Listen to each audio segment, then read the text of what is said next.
गुरुर्ब्रह्मा गुरुर्विष्णू गुरुर्देवो महेश्वरः गुरु साक्षात परब्रह्म तस्मै श्री गुरवे नमः।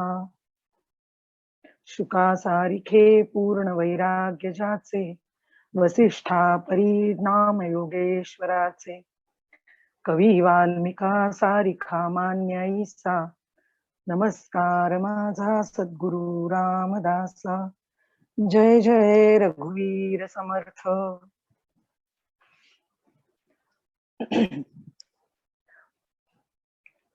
सद्गुरूंना वंदन करते। रसिक श्रोते आपण सगळ्यांना वंदन करते आणि आपल्या आत्मारामाचं आजचा दुसरं चिंतन जे आहे ते मांडायला सुरुवात करते।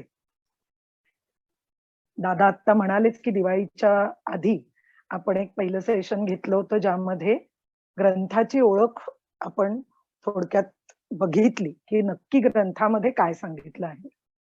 आणि मी जसं म्हटलं होतं मागच्याच वेळी की आपण ग्रंथाची ओळख फक्त आता करून घेऊन नाही तर त्यातलं अनुबंध चतुष्टय म्हणजे काय तर ग्रंथ, एखादा ग्रंथ जेव्हा आपण अभ्यास करतो तेव्हा त्याची चौकट जाणून घेणं फार महत्वाचं असतं।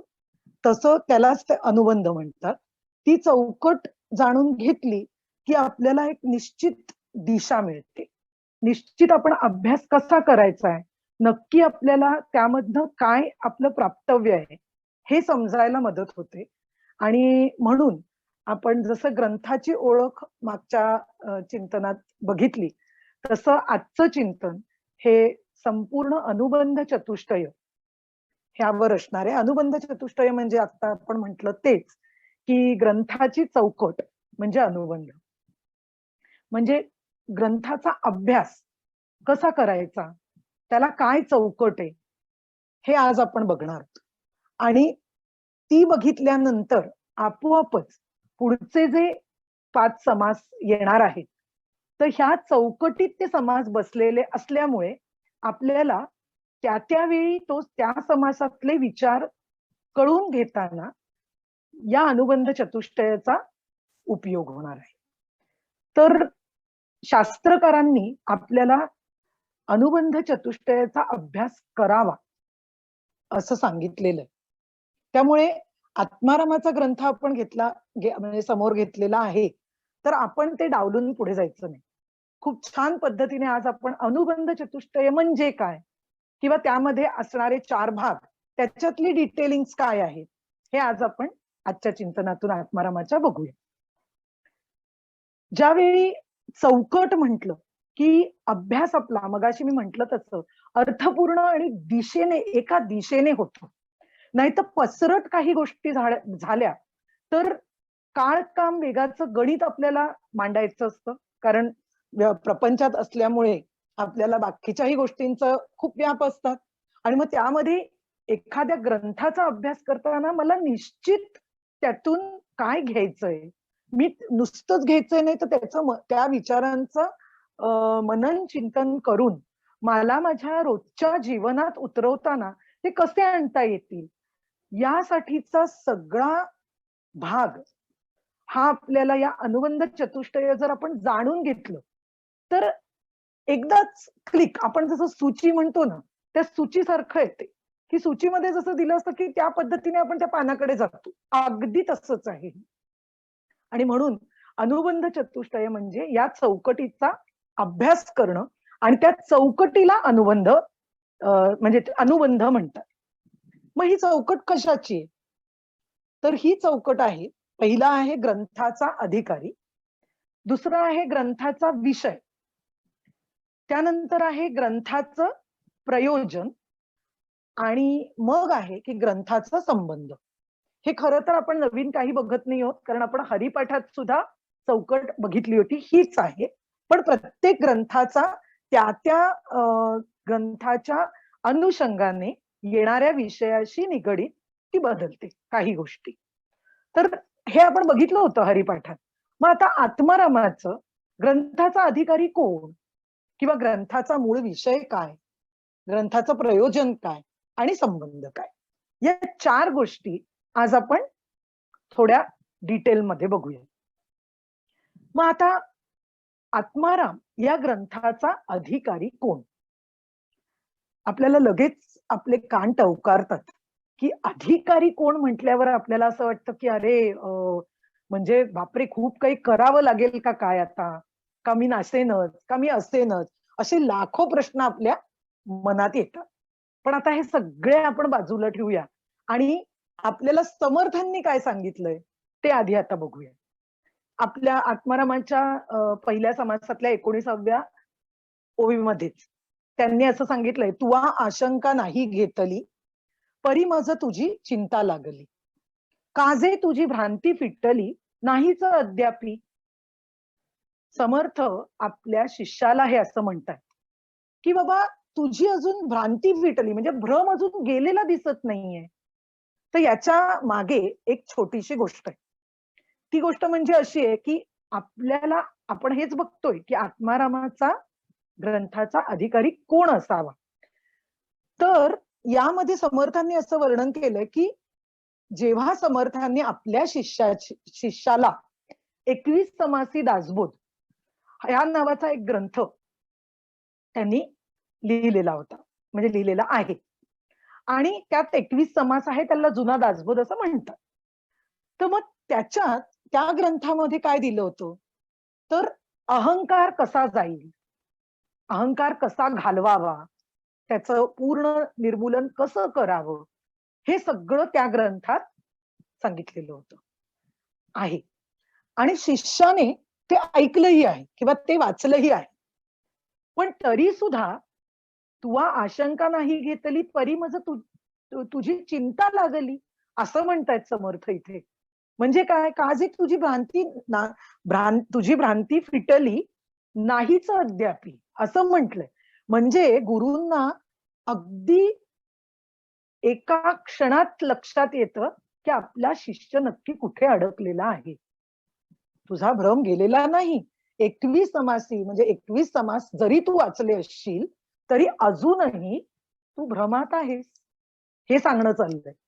आणि म्हणून काय झालं, तर मग शिष्याला ज्यावेळी त्यांनी असं म्हटल्यानंतर समर्थांनी हे जरी समजावून सांगितलेलं असलं आणि शिष्याने ते जरी ऐकलेलं जरी असलं, तरी सुद्धा आपल्या शिष्याचा अहंकार गेलेला नाही.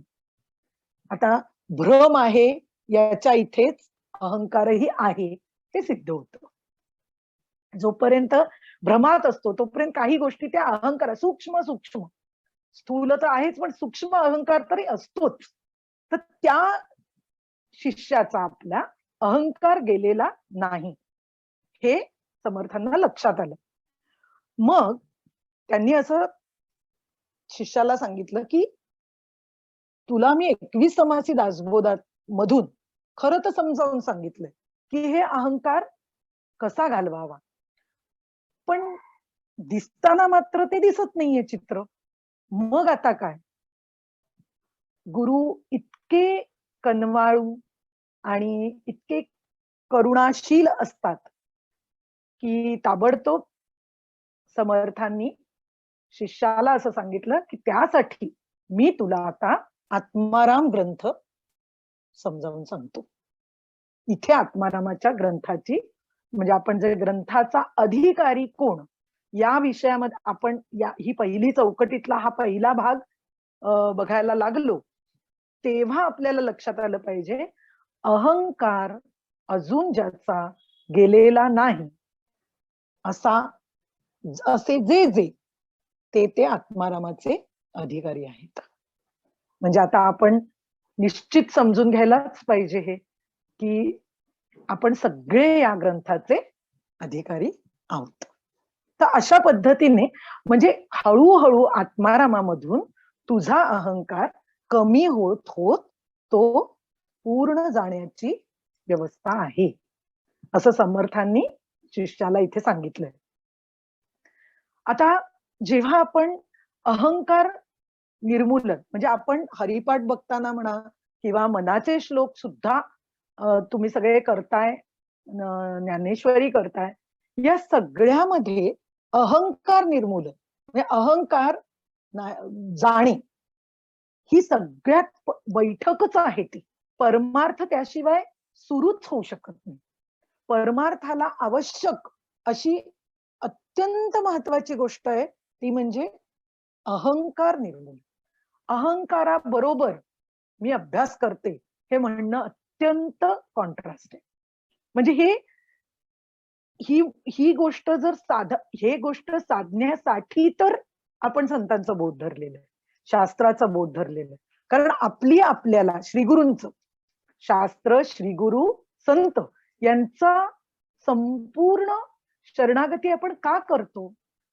तर अहंकार घालवणं हे आपल्याला जमत नाही. मग या अहंकार त्याचं हळूहळू का होईना, तो घालवण्याचा मार्ग कुठला? तर त्याबद्दलचं आता इथे हे सुरू झालं, की हा ग्रंथाचा अधिकारी म्हणजे ज्यांना अहंकार घालवून शांतपणे आत्मारामाचा म्हणजे ते माझं मूळ स्वरूप आहे हे जाणण्यासाठी पहिली पायरीच आहे की अहंकार घालवणे. अतिशय महत्वाची गोष्ट आहे. आता म्हणजे एरवीच्या आयुष्यात आपण जर बघितलं तर हा अहंकार आपल्याला किती छळतो खरं तर सांगा बरं. म्हणजे आपण उदाहरण म्हणून व्यवहारातल्या आपल्या प्रपंचातल्या गोष्टी जर घेतल्या, माझ्या मनासारखं झालं नाही, मुलाला मी 4 वेळा सांगितलं की असं कर, त्याने केलं नाही, की आपला अहंकार वर येतो, त्याने केलं नाही. म्हणजे मग आपल्याला मन खट्टूच होतं, मुलावर आरडे-ओरडे सुरू होतात. मुलगा हा एक भाग, असे कितीतरी गोष्टी. अगदी आपला व्यवसाय असेल तर तो म्हणजे यामध्ये अपेक्षित आणि नियोजित हे शब्द इतके महत्वाचे आहेत. खूप वेळा आपण हे बघितले, पण आता पुन्हा या जेव्हा हा विचार करतोय तेव्हा पुन्हा पुन्हा हे समोर येतंय की नियोजित ज्या गोष्टी असतात त्या पद्धतीने स्वीकारणं म्हणजे हळूहळू अहंकार कमी होण्याची गोष्ट असते. आपण अपेक्षिताकडे सारखं लक्ष ठेवून असलो तर दरवेळी आपल्या अपेक्षेप्रमाणे घडेलच असं अजिबातच नाहीये. आणि मग तिथे काय होतं, मग अहंकार म्हणजे फक्त गर्विष्ठपणा असा अर्थ नाहीये त्याचा. नाही. आणि म्हणजे छोट्या छोट्या छटा इतक्या आहेत, रूपाचा अहंकार म्हणा, मी बुटका, याला सुद्धा म्हणजे कुठलीही गोष्ट इन्फिरियरिटी कॉम्प्लेक्स म्हणा किंवा सुपिरियरिटी, या दोन्ही गोष्टी अहंकारातच मोडतात. मग मग नक्की काय म्हणजे आपल्याला हे ग्रंथ किंवा हा ग्रंथ अभ्यासायचा आहे, तर मग नक्की मला कुठे नक्कीच जायचंय त्यासाठी? अहंकार मला जर घालवायचा असेल, आपण आता बघितलं सुपिरियर आणि इन्फेरियर, मी गोरी, मी काळी, दोन्ही अहंकारच आहे. नीट विचार केलात तर बघा, प्रत्येक गोष्टीचं चांगलं वाईट अशा गोष्टी ज्या द्वंद्वात नेत राहतात ना, तिथे तिथे अहंकार फुलतो, अधिक होतो. आणि त्या अहंकारामधून आपण इतके वाहवत कधी जातो याचा आपल्याला थांगपत्ताही लागत नाही. इतकं आपलं मन चंचल असतं. या अभ्यासाची आवश्यकता ही त्यासाठी आहे की कुठेतरी मी मला स्वतःला परीक्षण करणं, माझं परीक्षण. जेव्हा तुकाराम महाराज म्हणतात की रात्रंदिन आम्हा युद्धाचा प्रसंग, साधी गोष्ट आहे ही.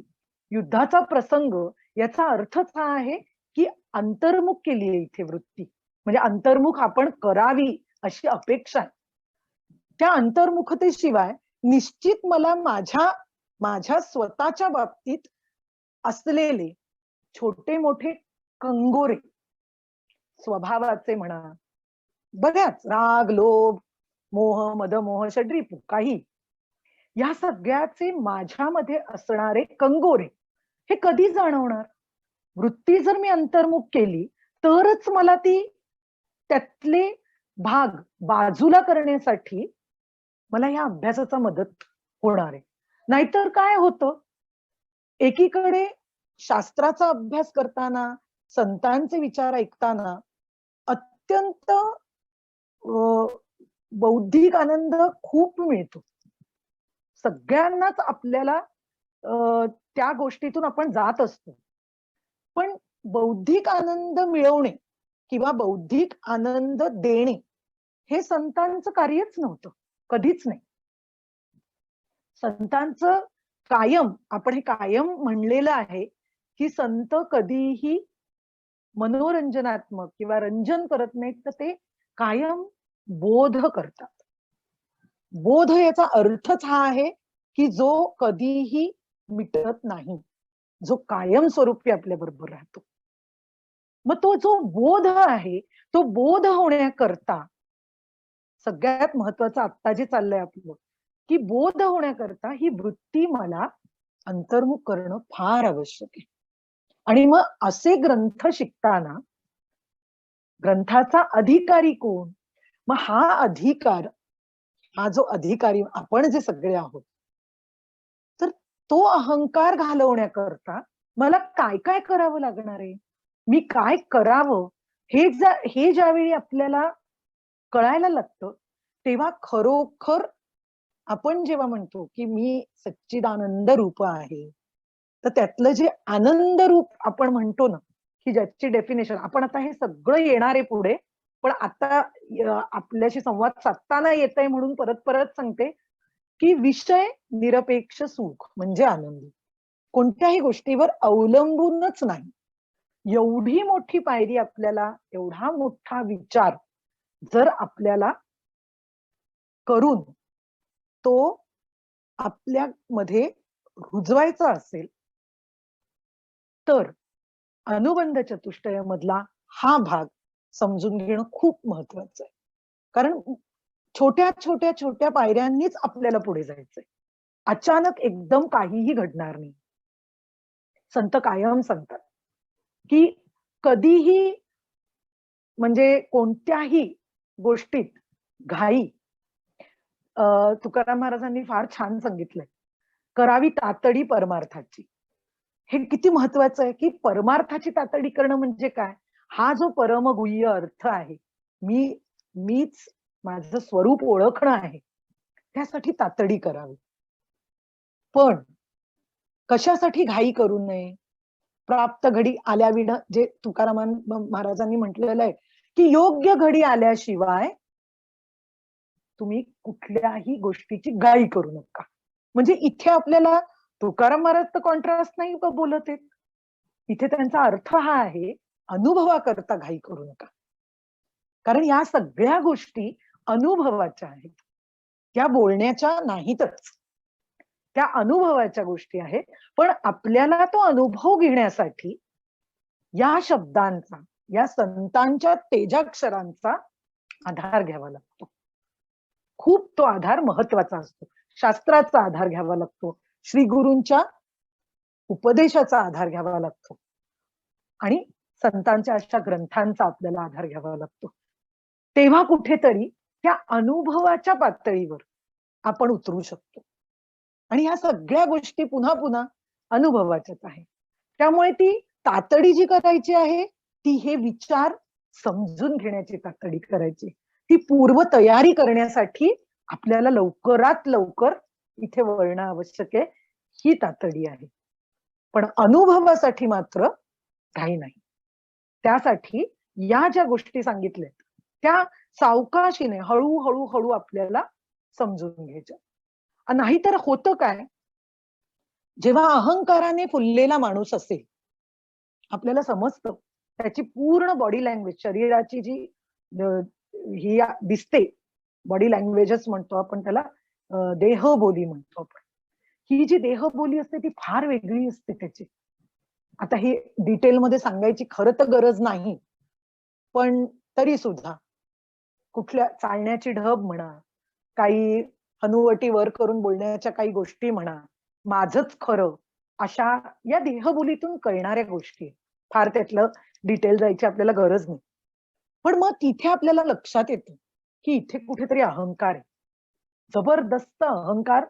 अहंकाराने तो माणूस, म्हणजे माझ्यासारखं कोणी नाही, मी बुद्धिमान, या सगळ्यामध्ये तो धुमसत असतो. धुमसणं आहे ते. बघा आपली भाषा फार छान आहे. धुमसणं म्हणजे अस्वस्थ होणं त्याने, अशांत होणं. आणि जिथे जिथे म्हणून शांती नाही, म्हणजे अशांती आहे. जिथे शांती नाही, कुठलंही गोष्ट, सगळे अहंकाराचं साम्राज्य आहे.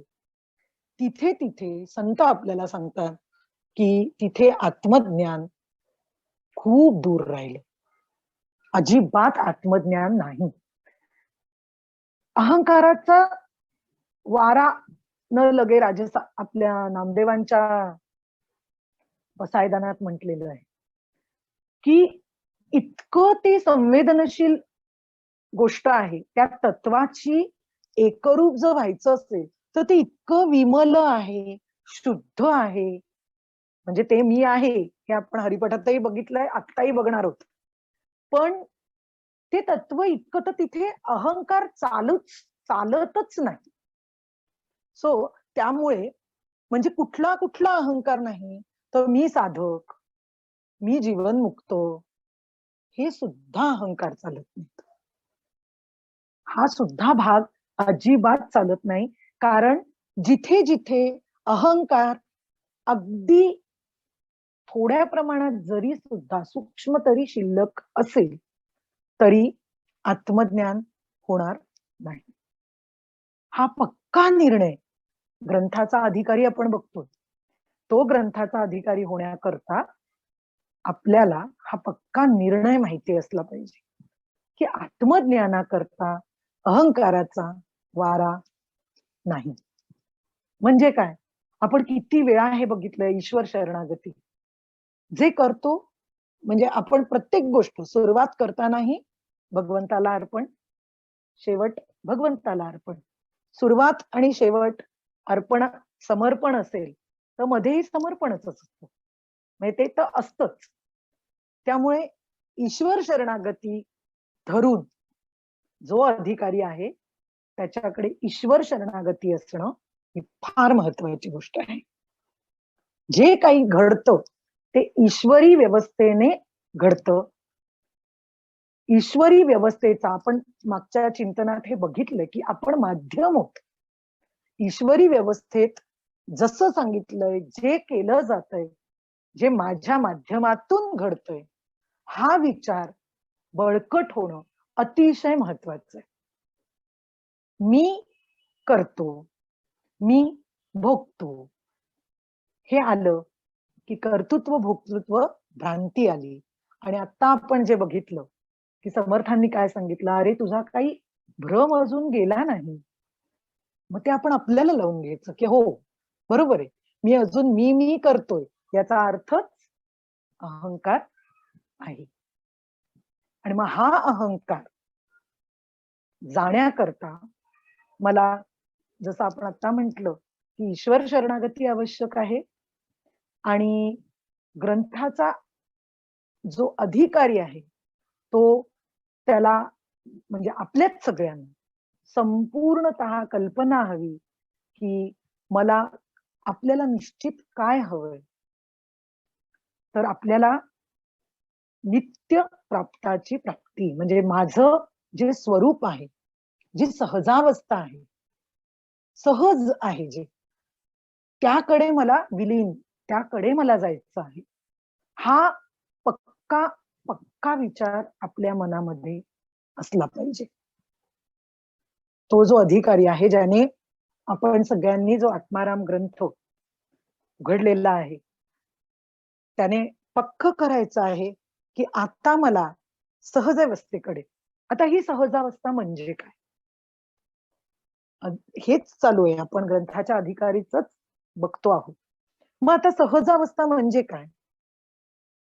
तर आपण जेव्हा मी मुक्त आहे असा विचार करतो, तेव्हा आपोआपच बघा, भाषेमध्येच कसा, बोलण्यामध्येच तो कसा भाग येतोय बघा, की मुक्त आहे म्हटलं तर ते कशाच्या तरी सापेक्षतेने बोलतोय आपण. म्हणजे त्याला जसं आपण सुख म्हटल्यावर दुःख किंवा दुःख म्हटल्यावर सुख, हे सापेक्षतेने येतं. तसंच मुक्त म्हटल्यावर बद्धता, याच्या सापेक्षतेने आपण मुक्त हे बोलतो. म्हणजे बद्ध मुक्त हे या गोष्टींनी आपण जेव्हा असं ज्यावेळी म्हणतो तेव्हा मुक्त म्हणताना आपण बद्धता ही गृहीतच धरलेली आहे. आता जेव्हा आपण मुक्त आणि बद्ध असे दोन भाग बघतो तेव्हा काय येतं? द्वैत येतं. म्हणजे दोन म्हटल्यावर द्वैत आहे आणि आपण अभ्यास करतोय अद्वैताचा, म्हणजे एकमेव अद्वितीय. याचा जर आपण म्हणजे ते मी आहे हा जर आपण अभ्यास करत असू तर मग ही बद्धता आणि मोक्ष जेव्हा आपण त्यातलं द्वैत संपवून टाकू तेव्हा सहजावस्था आहे. फार खोल विचार आहे हा. आत्मारामाची सुरुवातच आपल्याला खोल खोल विचारांमध्ये घेऊन जाते. नक्की आपला आपण हरिपाठ बघितल्यानंतर आता खरोखरच विचारांची घडी कशी असली पाहिजे, शास्त्राने ती दिलेल्या कॉन्सेप्ट क्लिअर करून कशी बचवायची आणि मग आत्माराम कसा करायचा या सगळ्याचा अभ्यास आता आपल्याला करायचा आहे. आपण बघत होतो की ही सहजावस्था म्हणजे काय, तर जेव्हा आपला बद्धतेचा पण विचार होत नाही तर आपोआपच मुक्ततेचाही विचार होत नाही आणि मग जे शिल्लक असतं, शिल्लक राहतं, ती सहजावस्था आहे. बद्ध आणि मोक्ष म्हणजे मुक्त निरपेक्ष अवस्था अशी जिथे आहे तिला सहजावस्था म्हणतात असं या ग्रंथात सांगितलेलं आहे. बद्ध आणि मोक्ष निरपेक्ष अवस्था, कारण हे दोन्ही शब्द आपण जे बघितले ते सापेक्षतेने येतात असं आपण बघितलं.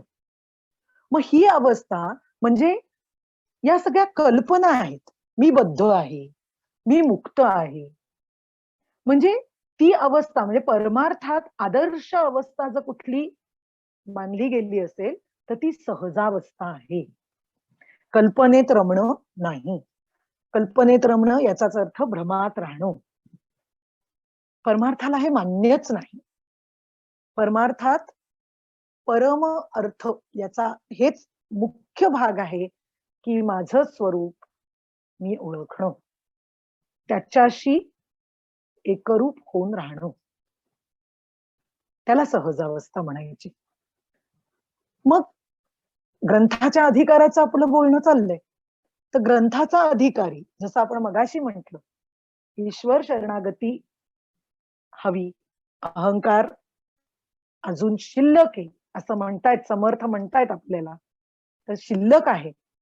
मग आपल्याला नक्की आता गाठायचंय काय, तर ह्या द्वंद्वातून हळूहळू बाजूला व्हायचंय आणि त्या सहजावस्थेकडे जायचं. सो या गोष्टी आपल्याला मनात ज्या गोष्टी घेऊन प्रवास करायचा आहे ते भाग आता आपण बोलतो आहोत. आता ज्यावेळी सहजावस्थेचा आपल्याला विचार येतो तेव्हा अचानक आपण एकदम त्या गोष्टीवर जातो का, तर संत सांगतात नाही, क्रमविकास असतो. तर तो क्रमविकास कुठला? उत्तमा सहजावस्था, मध्यमा ध्यानधारणा, तृतीया प्रतिमा पूजा, तीर्थयात्रा, अधमात अधम. हरिपाठात पण आपण बघितलेलं होतं हे की केवळ तीर्थयात्रा जप तप कर्म क्रिया नेमधर्म हे आपण बघितलेलं होतं की केवळ नुसतं कर्म करत राहिला तर त्याचा काहीही उपयोग होणार नाही आणि म्हणून अधमात अधम तीर्थयात्रा असं सांगितलं गेलं. आता हा क्रमविकास दिला गेला आहे आपल्याला. तर महत्वाचं काय की तीर्थयात्रा करावी म्हणजे आता अधमात अधम सांगितलंय म्हणून आपण सोडून द्यायची का, तर नक्कीच नाही. प्रत्येक गोष्टीला यातल्या मूल्य आणि मर्यादा आहे हा विचार करून आपण हा क्रमविकास गाठायचा आहे. प्रत्येक गोष्टीला त्याचं मूल्य आहे. पण ती मूल्य एकदा पदरात पडलं की त्यानंतर फक्त तेच करत राहणं,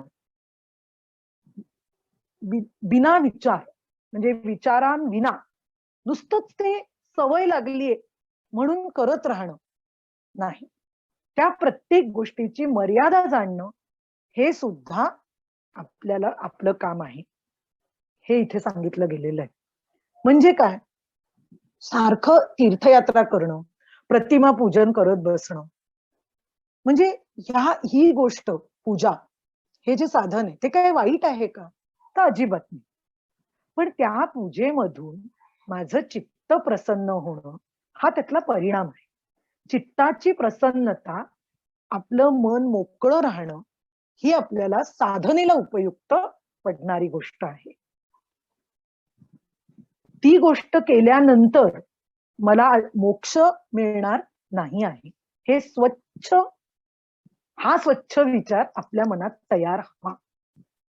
ही सगळी साधनं आहेत, ध्यानधारणा ही सगळी साधनं आहेत.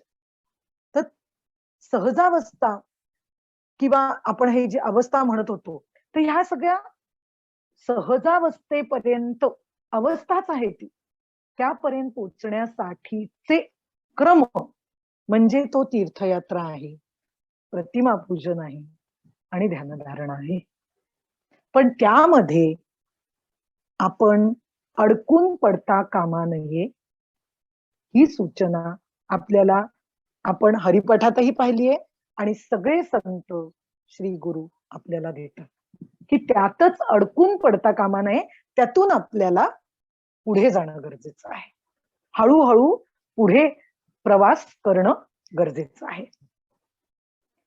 सहजावस्थेचा जो प्रवास असतो तो त्याच वेळी आपला घडू शकतो जेव्हा आपल्याला आपण करणाऱ्या प्रत्येक साधनेतील गोष्टींची, संकल्पनांची मूल्य मर्यादा कळेल. तेव्हाच तो तिथपर्यंत आपण पोहोचू शकतो. त्याशिवाय आपल्याला नक्की काय प्रवास करायचा आहे. म्हणजे आमचे डॉक्टर काका दरवेळी सांगतात की जेव्हा आपण साधना करतो किंवा आता आपण साधना करायची असं ठरवतो, तेव्हा आपण जे करणार आहोत त्याचा परिणाम आपल्याला आधीच माहिती असला पाहिजे आणि तो आपण चेक करणं आपली जबाबदारी आहे की हा परिणाम होतो आहे का नाही, का नुसतंच आपलं चालू आहे. अजिबात नाही. असं चालू देणं किंवा मग त्यामधून, मग खरं तर त्यामधूनच भ्रमाची साखळी निर्माण होते. आणि मग कधी कधी असं होतं की आपल्याला सहन न होणारं जर दुःख समोर आलं तर आपण बोलून जातो की अरे मी किती केलं देवा तुझं, मी किती करते, मी एवढी साधना करते आणि माझ्या वाट्याला का.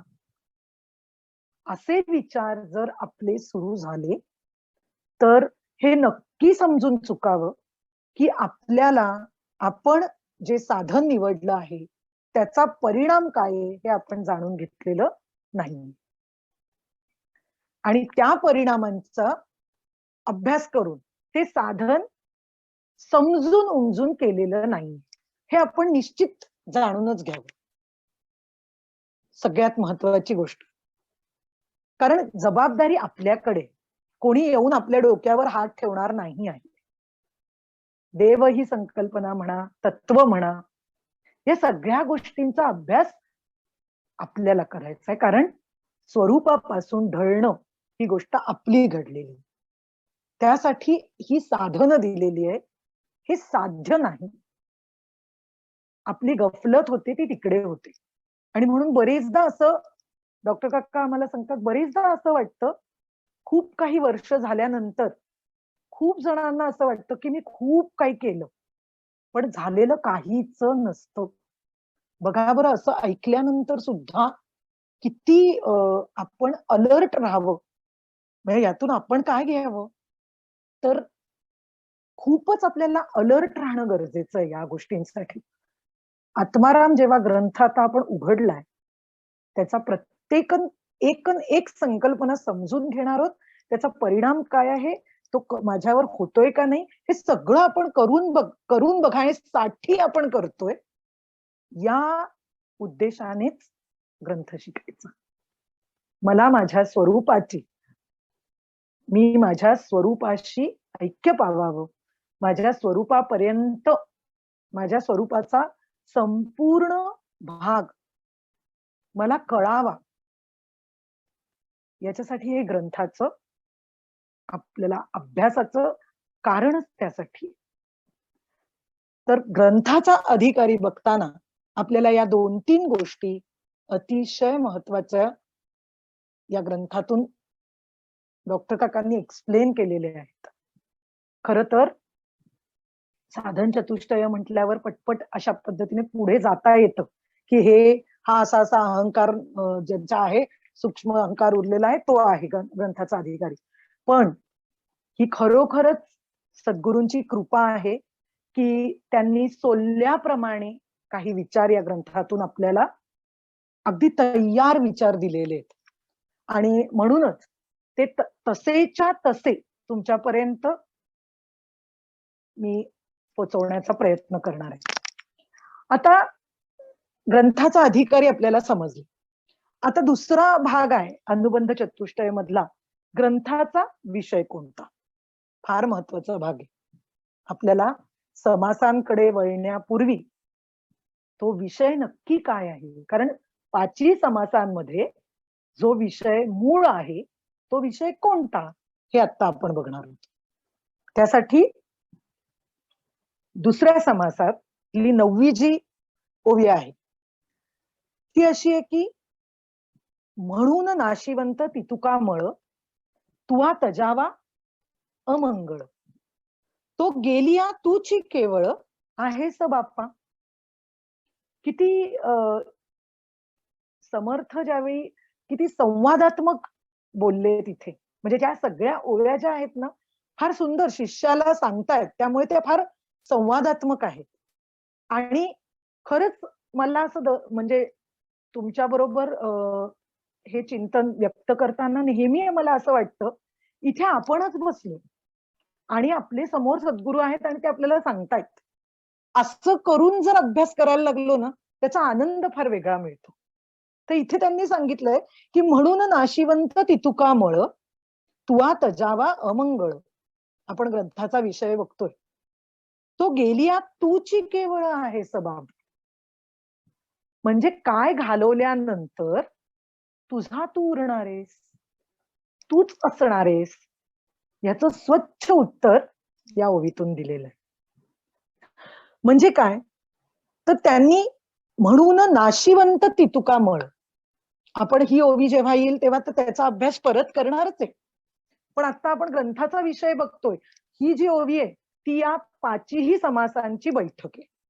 कारण हा 5ही भाग, 5ही समासातले विचार हे या ओवीशी निगडित चालू राहणार.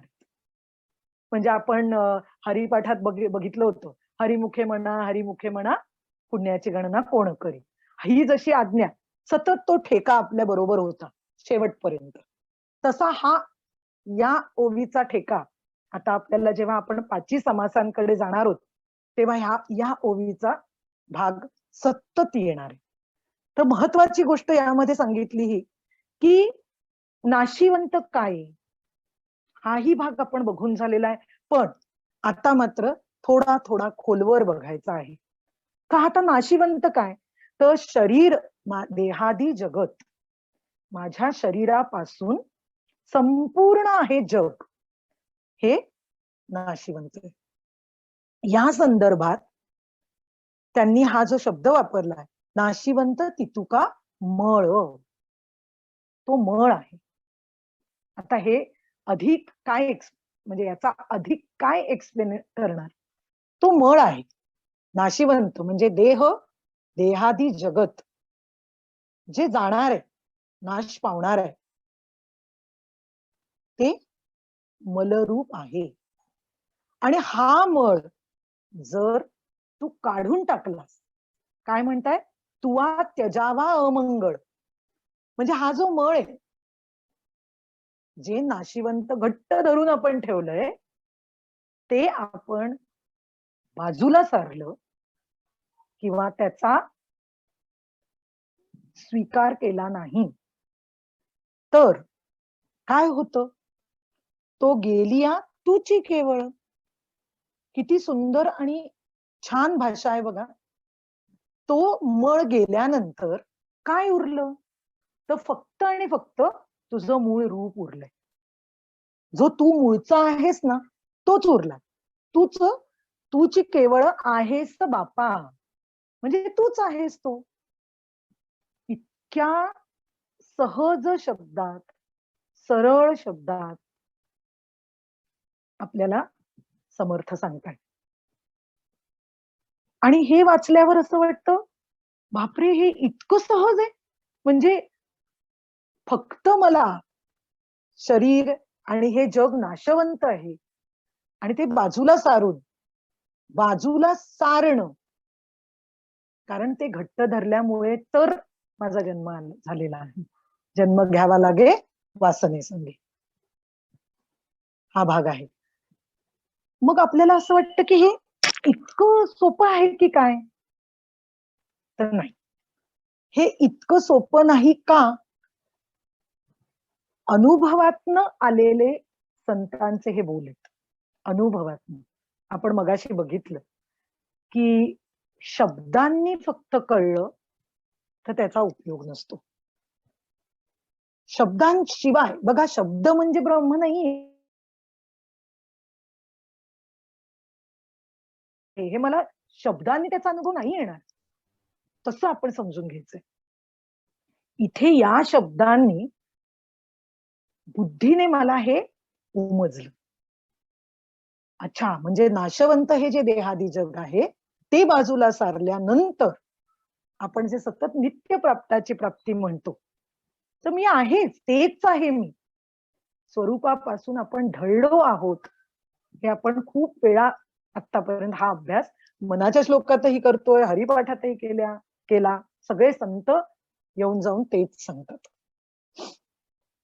तर यामध्ये महत्वाचा आपण ग्रंथाचा विषय जो बघतोय, तर ही जी ओवी समर्थांनी या पद्धतीने जे सांगितलंय की तुझं जे मूळ स्वरूप आहे, तू मूळ स्वरूपात जो शिल्लक राहणारा आहे, ते मूळ स्वरूप जे शिल्लक राहतं, हा या ग्रंथाचा मुख्य विषय आहे.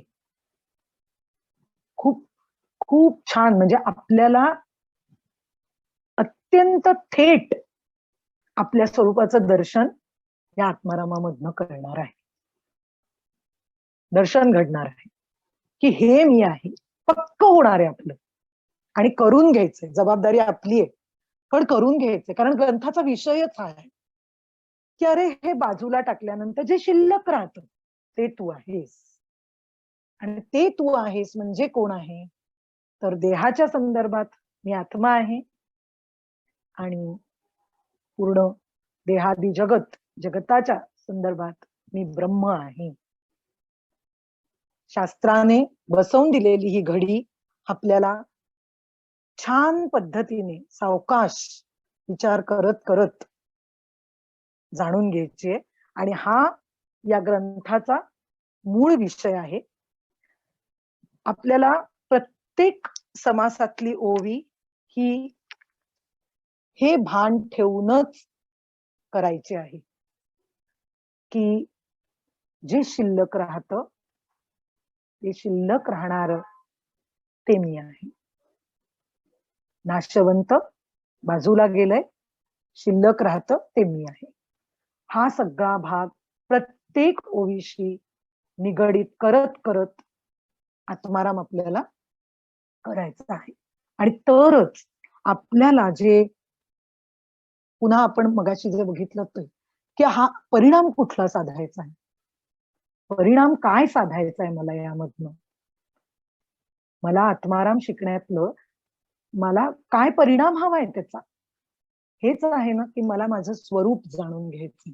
ते कसं आहे ते मिळवण्यासाठी मी काय पूर्वतयारी करावी, माझ्या शास्त्रानुसारी कोणत्या संकल्पना स्पष्ट हव्या, हे सगळे भाग या ग्रंथातून येणार आहे.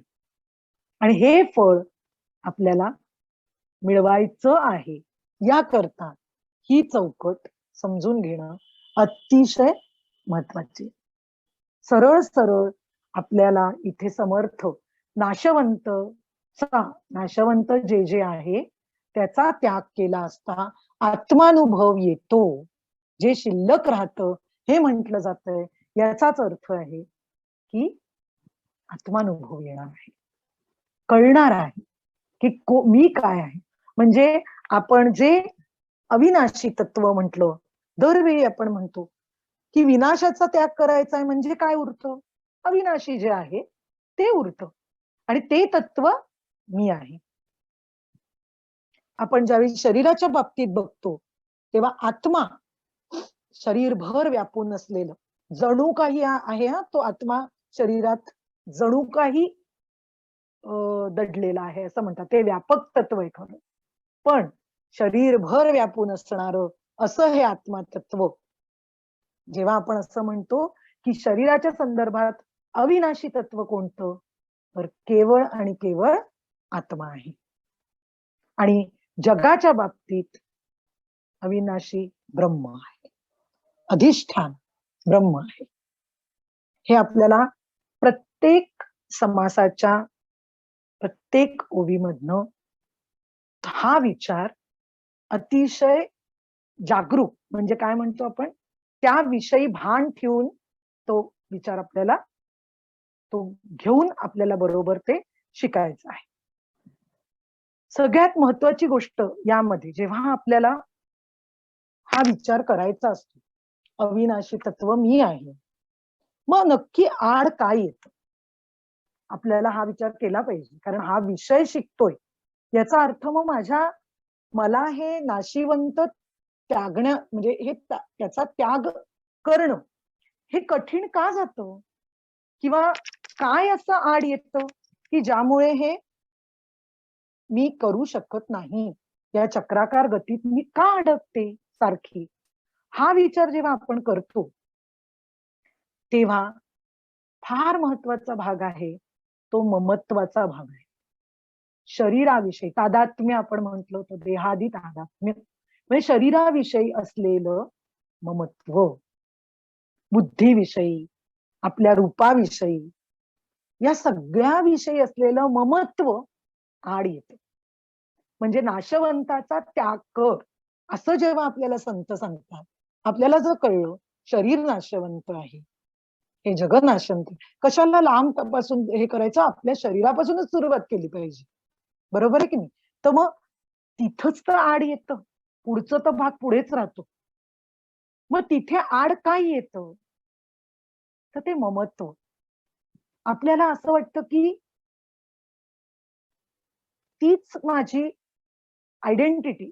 म्हणजे आपण ना आजकाल सायकोलॉजिकल या गोष्टींमध्ये भरपूर चालले असतात, त्या गोष्टींवर पण चर्चा. काय 40 नंतर आयडेंटिटी क्रायसिस आणि असं तसं असे खूप शब्द आपण ऐकत असतो, पण आपण ते घेऊन वावरतही असतो. म्हणजे काय, तर मी गृहिणी, म्हणजे मी उत्तम गृहिणी, मी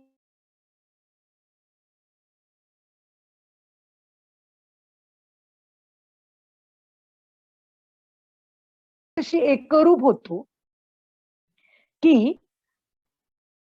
काही वर्षांनी जेव्हा या गोष्टी आपल्यापासून बाजूला होतात, त्या गोष्टी होतात बाजूला, पण आपण त्यांना होऊ देत नाही.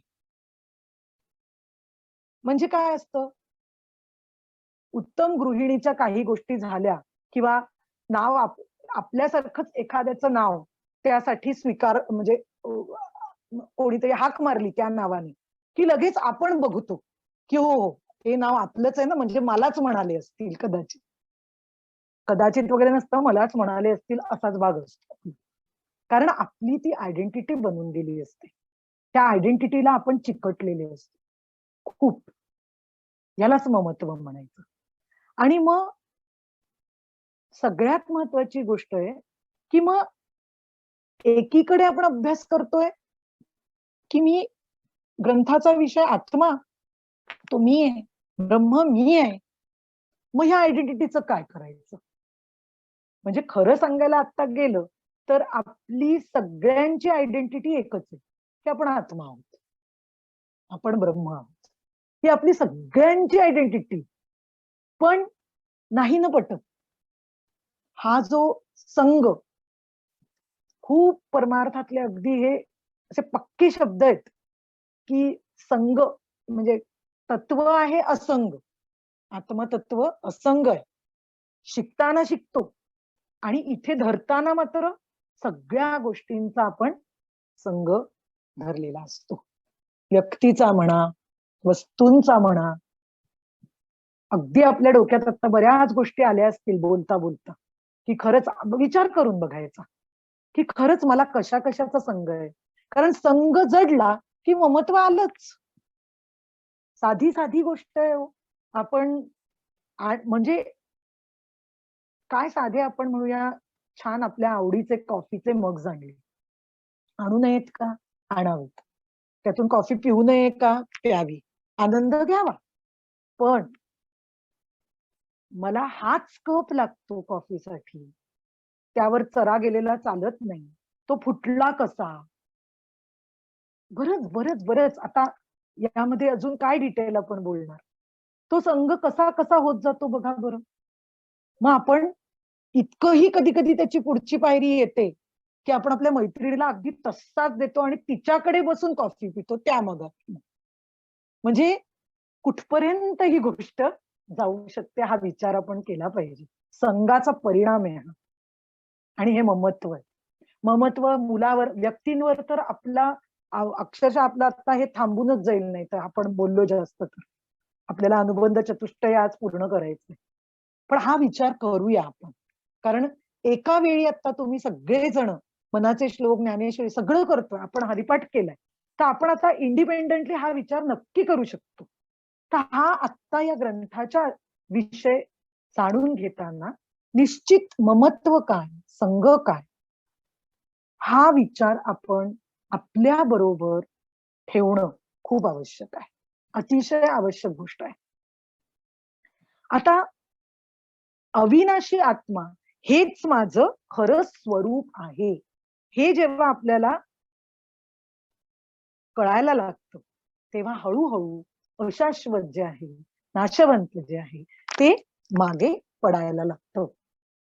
हा विचार ज्यावेळी आपण करतो, असंग तत्वाचा आपण ज्यावेळी विचार करतो, तेव्हा हे सगळं मागे पडतं. आणि तो भाग आपण हा विषय समजून घेताना करावा, हा या ग्रंथाचा उद्देश आहे. महत्वाचा भाग आहे हा भाग, की आपलं जे अविनाशी तत्व आहे ते जाणून घ्यायचंय, हा या ग्रंथाचा विषय आहे. आता तिसरा भाग आहे की ग्रंथाचं प्रयोजन काय आहे. या ग्रंथाचं म्हणजे प्रयोजन भाग आपल्याला कळतो.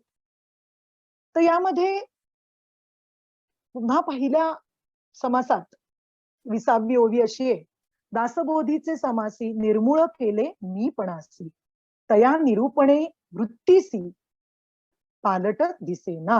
म्हणजे आपण जो पहिला भाग बघितला की जेव्हा समर्थ शिष्याला म्हणाले की अरे तुझा भ्रम गेला नाही, अहंकार अजून आहे.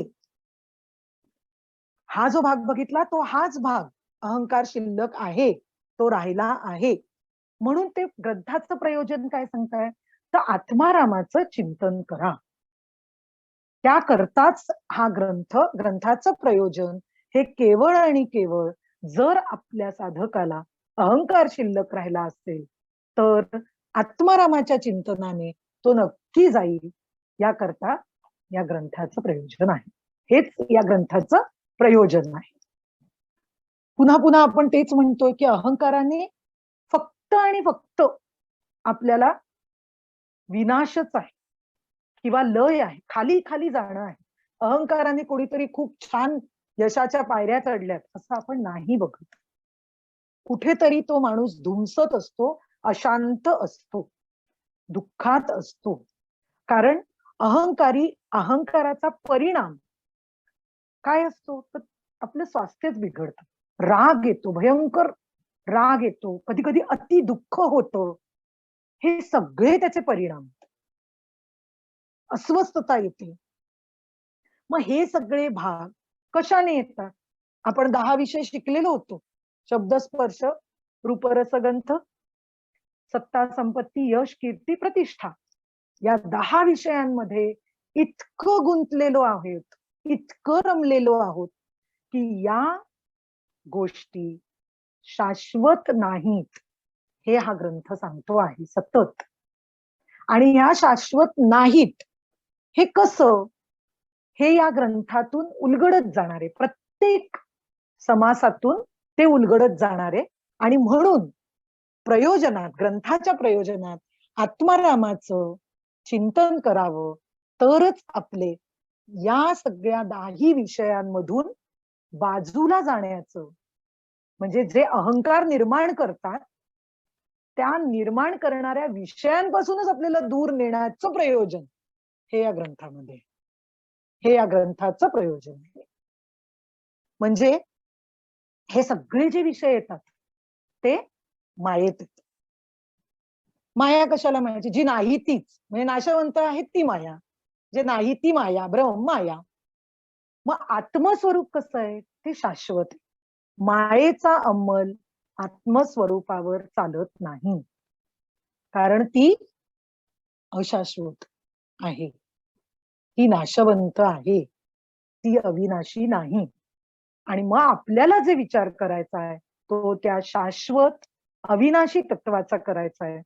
आणि म्हणून ग्रंथाचं प्रयोजन इतकंच की ते अविनाशी तत्व तू आहेस, पण जर अहंकार शिल्लक राहिला तर ते आपल्याला कळणार नाही.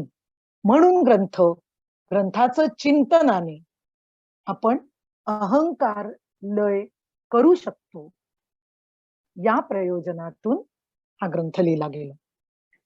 अनुबंध चतुष्टयम मधले 3 भाग आपण बघितले आणि आता चौथा भाग सांगून आजचं चिंतन मी थांबवते. चौथा भाग आहे ग्रंथाचा संबंध काय. फार काय म्हणतो इंटरेस्टिंग भाग आहे हा, कारण आपल्याला आता पुढच्या चिंतनाला त्याग निरूपण पहिला समास सुरू करायचा आहे. त्याच्या आधी हा ग्रंथाचा संबंध काय, म्हणजे काय, नातं काय, संबंध काय, याचं आपण हे जे 5 समास आहेत ना त्याचं एकमेकात नातं काय हेही आपलं खरं तर आधी बोलून झालं. पण आता अनुबंध चतुष्टयाच्या दृष्टीने तो भाग मी परत एकदा सांगते. पहिला समास जो आहे तो त्याग निरूपणाचा आहे. मग इथे सांगतायत की त्याग आपल्याला कशाचा करायचा आहे, नक्की आपल्याला काय सोडायचंय, तर आपल्याला माया सोडायची आहे, मायेचा त्याग करायचा आहे. तर मायेचा त्याग करायचा आहे म्हणजे जे माईक आहे त्याचा त्याग जर करायचा आहे तर मग म्हणून दुसरं प्रकरण माया निरूपण आहे. म्हणजे ती माया कशी आहे, काय आहे, काय म्हणजे माया, कशी ओळखावी, हे म्हणजे माया. मग या मायेला जर नाहीच तरी दिसते तरी भासते, म्हणजे काहीतरी अधिष्ठान असलं पाहिजे, कशाच्या वर तरी काहीतरी भासतं, एवढं तर नक्की आपल्याला तर्काने कळतं. मग मग त्याचं अधिष्ठान काय? मग अधिष्ठान ब्रह्म आहे. म्हणून तिसरा समास ब्रह्मनिरूपणाचा आहे. मग आता हे जे ब्रह्मनिरूपण आहे ते आपल्याला त्याचा अनुभव येऊ शकतो का? मग त्यासाठी काही विशिष्ट साधन आहे का? म्हणून चौथा समास साधन निरूपण आहे, की याचा जर अनुभव घ्यायचा असेल तर साधन काय आहे, तो समास चौथा समास. आता मग या सगळ्यातून घडतं काय, परिणाम काय, तर तो स्वानुभव. सगळ्यात त्याची परिणती कशात झाली पाहिजे, की मला अनुभवात रूपांतर होणं हे अतिशय महत्वाची गोष्ट आहे. आत्मानुभवासाठीच आपण हे करतो. तर मग तो काय आहे, कशा प्रकारचा असतो? म्हणून 5वं प्रकरण, 5वा समास स्वानुभव निरूपण आहे. आणि असं हे एकमेकात, या समासांचं एकमेकात नातं जोडलेलं आहे. तर अनुबंध चतुष्टयामधले 4ही भाग आज आपण बघितले. ग्रंथाचं अधिकारी कोण, विषय काय, ग्रंथाचं प्रयोजन काय आणि ग्रंथाचा एकमेकात या समासांचं नातं काय, संबंध काय. आता यानंतर आपल्याला या अनुबंध चतुष्टयाने पहिला जो समास सुरू होईल चिंतनाचा तो त्याग निरूपण असेल.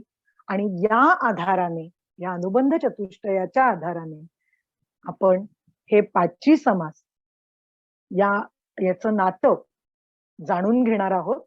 त्यामुळे आजचं चिंतन मी आता इथे थांबवते. श्रीकृष्णार्पणमस्तु. जय जय रघुवीर समर्थ. धन्यवाद. आपण शांतीपाठ घेऊया आणि त्याच्यानंतर प्रश्नोत्तर करूया. तर कुणाला म्हणायचं आहे का? मुधोळकर ताई तुम्ही आहात का? तुम्ही म्हणू शकता का? सदा सर्वदा योग तुझा घडावा, तुझे कारणी देह माझा पडावा. उपेक्षू नको गुणवंतानंता, रघुनायका मागणे हेची आता. जय जय रघुवीर समर्थ. धन्यवाद मुधोळकर ताई. आणि प्रज्ञाताई, आजचं खूपच छान झालं आजचं सुद्धा सेशन. फक्त विचारायचं होतं की हा पूर्ण आत्माराम ग्रंथ हा अविनाशी तत्वावर ह्याच एका विषयावर आहे का? हो, याच विषयावर संपूर्ण आपलं आपण का करायचं. आता आपण जो संबंध बघितला ना, तर मला हा आत्मानुभव म्हणजे इतकी क्लॅरिटी आहे की पूर्वतयारी आपल्याला काय लागते आणि कोणत्या कॉन्सेप्ट आपण समजून घ्यायच्या यावर आहे सगळं. त्यामुळे त्याग निरूपणाला आपण समासाला सुरुवात करायच्या आधी, म्हणजे तो समास सुरू करायचाच आहे पुढच्या वेळी, पण त्याच्या आधी काही संकल्पना ज्या अगदी सारख्या येतात त्या आपण छान समजून घेऊ आणि मग आपण सुरू करू पहिल्यापासून. चालेल चालेल. अगदी